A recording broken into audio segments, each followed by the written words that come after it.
CNN کے جائزے کے مطابق صدارتی امیدوار سینیٹر کمالا ہیرس مقبولیت کے لحاظ سے اب دوسرے نمبر پر آ چکی ہیں۔ انہوں نے صدارتی مباحثے کے دوران سابق نائب صدر جو بائیڈن کے 1970 کے عشرے میں اسکول بسوں میں بچوں کو بلا امتیاز سوار کرانے کے حکومتی فیصلے کی مخالفت پر جواب دہ ٹھہرایا۔ آپ نے بچوں کو بلا امتیاز بسوں میں بٹھانے کی مخالفت کی تھی۔ اسی زمانے میں کیلیفورنیا کی ایک بچی اس دوسری کلاس کا حصہ تھی جن کے اسکولوں میں نسلی امتیاز ختم ہوا اور وہ روز اسکول بس میں جاتی تھی۔ وہ بچی میں خود تھی۔ جو بائیڈن کو اس تنقید سے جھٹکا سا لگا اور انہوں نے اپنا دفاع کیا۔ میں وہ شخص ہوں جس نے 25 سال تک ووٹنگ رائٹس ایکٹ کی توسیع کی حمایت اور اس موضوع پر بالآخر پوری سینٹ کی حمایت حاصل کی۔ میں نے سختی سے اس بات کی حمایت کی کہ کسی کو ووٹ کے حق سے محروم نہ رکھا جائے۔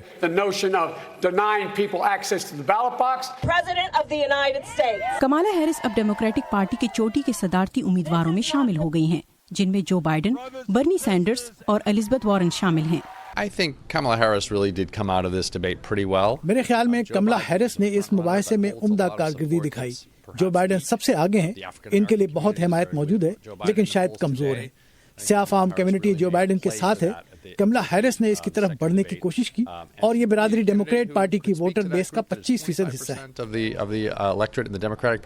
اب تک ڈیموکریٹ صدارتی امیدواروں میں جو بائیڈن سب سے آگے اور ممتاز نظر آ رہے تھے، مگر تجزیہ کار نیل کوڈیک کی نظر میں اب ان کی اولیت خطرے میں پڑ گئی ہے۔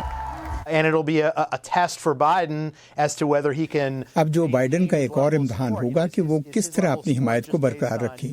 کیا ان کی شہرت کا دار و مدار وہ دور ہے جب وہ صدر اوباما کے نائب صدر رہے، یا پھر ان کے لیے حمایت اتنی گہری ہے کہ آنے والے وقت کا سامنا کر سکے؟